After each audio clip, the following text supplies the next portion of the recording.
Are you ready for our main event, Brian? Oh, boy. They presented as a main event in front of this building of very few people with a morgue-like atmosphere. It's the first time I've ever seen a wrestling match held in a sensory deprivation chamber. Pockets versus Wheeler Useless. Two skinny, bland guys with no charisma doing wrestling moves with no reaction from a crowd that doesn't care. And that's the paying crowd.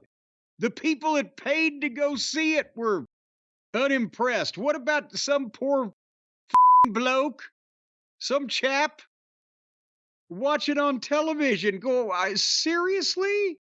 Seriously? What are these two children? What about the guy who redeems a free ticket and says, let me go check this out. I'll take my kid or something. Or I'll go with my buddies. And then he thinks his kid got away from him and jumped in the ring. Junior, get the hell out of there. Oh, I'm sorry, sir. I mean, that wasn't Junior, sir. That's our Continental Champion. This is what they're trying to compete with the WWE with. This is what they're trying to do at the main event of the Go Home TV for the pay-per-view. And they rang the bell with 12 minutes left in regulation, and you know they were going over. So they actually tried to have a match. And, you know, yes, you can train chimpanzees to do a variety of moves. And just the blandness and the nothingness of, and Wheeler's a ball of fire. Wheeler's goddamn MJF next to the other goof, but it was an embarrassing use of national television with two trained chimps having a pretend wrestling match. Kicking out a tombstone pile driver. They made a pile driver fucking deadly in 2 weeks over in the WWE land by having Randy Orton, a fucking star and a full-grown adult man, sell a shitty-looking pile driver. And these guys are kicking out of tombstone pile drivers, and their necks are the size of a stack of dimes. And did you see at one point when Wheeler on the floor gave Pockets a brainbuster on the barricade in front of the front row fans? And that got kind of a rise at him because it was dangerous as fuck, and there's no way I'd have let this fucking clown try to do it to me. He's not fucking strong enough to pick me up to begin with. And Tony Schiavone at that point brought up, you know, I find it interesting that Orange Cassidy is wearing black jeans tonight. He just got brainbustered on a metal fucking railing, and you're talking about the color of his pants. I wish I could attribute all this to drugs, but I don't think they're having the fun of the drugs. I just noticed that dead man over there. He's wearing black pants. Yes, he just...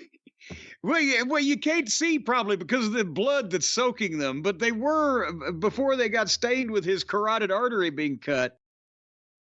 And then finally, Wheeler brings a chair in right in front of the referee who does nothing about it and swings at Pockets, and Pockets ducks and rolls him up 1, 2, 3. So a tombstone pile driver was not a finish, but a fucking roll up after the referee should have disqualified the thing to begin with because they can't figure out other ways to do it that make sense.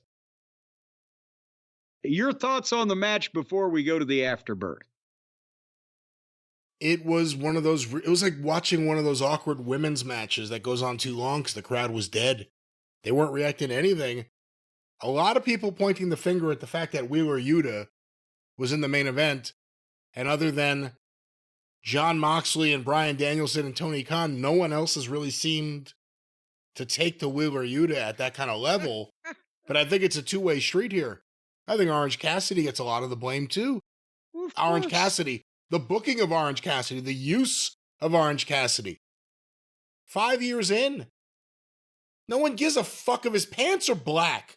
It's the same guy who doesn't give a fuck, and we don't give a fuck. Yeah, wait, Tony was saying, it's like he's never worn black pants before. It's like, you know, Harold always wants a second cup of coffee. And then, actually, what's One of the goofballs on Color, Mac Daddy, was on Color too, because the kidnapping was pre-taped. Yeah, they didn't fire him after that. It was like, all Yeah, they right, didn't just fire him after he participated in the goddamn, but he had to bring the commentary back to. By the way, he got that brain buster, but then Sockface had answered it by, "Well, I have seen him wear black pants on a few occasions, Tony. Like, oh, I've got to be the expert, and even though nobody's going to know the difference, I have to correct you that yes, he has worn them a few times." Because, of course, Sockface is paying attention to the color of another guy's fucking pants. And then Mac Daddy brought him back to common sense. maybe Mac Daddy's cool. allowed to continue on commentary after the kidnapping because with Danielson gone, the disciplinary committee has been broken up. True. Because since, I wonder how did they discipline the people that broke the head of the disciplinary committee's neck? So anyway, the afterbirth.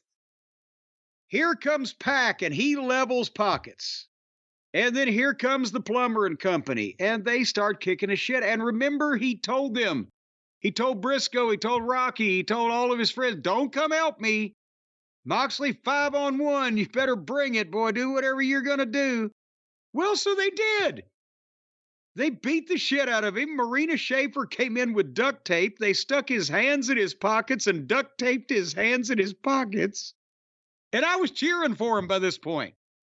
See, Moxley could even make me a fan of it, but they beat him up with his hands taped, and Moxley was, I guess he's been watching Dana White. He was open hand slapping him, but the announcers were calling him knockout punches, but he was slapping him.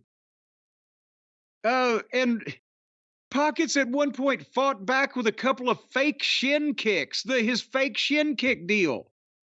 That's how he's fighting back from these 5 pounds. So Moxley leveled him. And then they walked out and went to the back of the arena, leaving him laying there. And then here came Briscoe and Kyle and Rocky and Ishii, and they cut him loose. Because he asked for you now, don't come out and help me. Okay, motherfucker. How'd that work out for you? Dumb son of a bitch. And the heels are still in the back of the arena where there's no light, and they're trying to get an artistic shot of Moxley's bulbous, droopy face over the shoulder to see Pockets in the ring, but there's no light back there. And they can't light the building in the back because there's no people in it. So to show that he is still defiant, and he knows, oh, what a defiant man. Pocket stands up, puts his sunglasses on, and puts his hands back in his pockets while standing in the ring looking at the people that just kicked the shit out of him and not making a move to do any goddamn thing about it.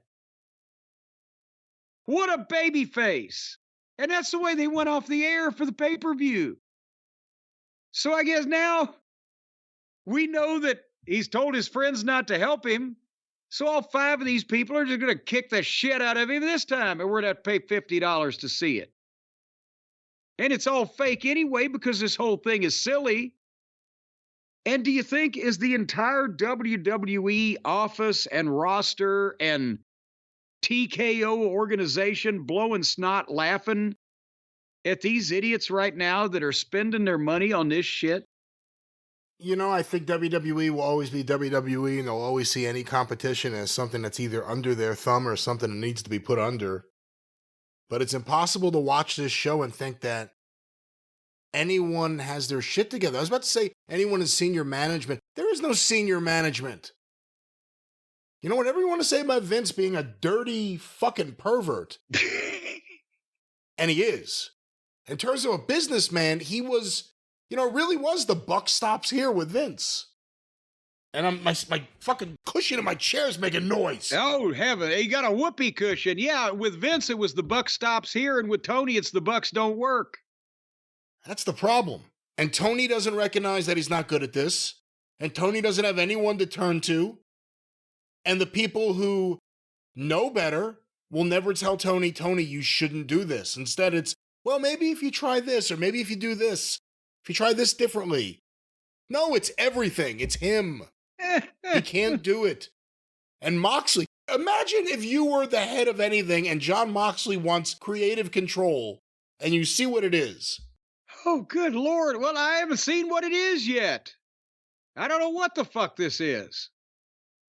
Well, that is AEW Dynamite.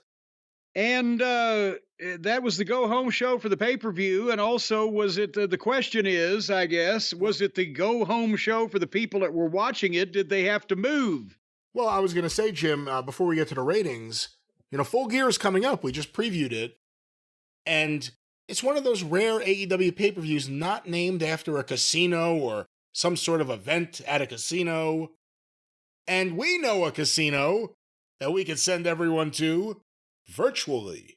Well, we virtually can, and I thought you'd virtually never ask, because the casino, folks, if you want to go to a casino, sometimes you have to leave your home, you have to get in a plane, you have to go to Las Vegas or Atlantic City if you want to experience a casino with all the wonders the casino has to offer. Of course, now we can send you to a casino that doesn't have wall-to-wall hookers and a cheap buffet that you can get ptomaine, but you don't have to leave your home and you don't have to get on an airplane. You can go to a casino right in the privacy and comfort of your own home with DraftKings Casino.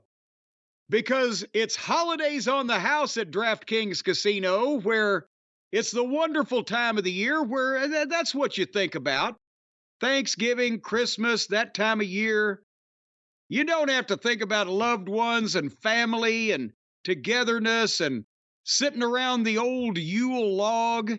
You need to think about betting some money on some sports and winning some money and having some hookers and drinking some alcohol and engaging in wild partying activity while being in the comfort of your own home. And the DraftKings Casino is right there for you, and they are welcoming new players just to get you hooked on this new thing called casinoing. A $100 casino credit instantly with just a $10 wager.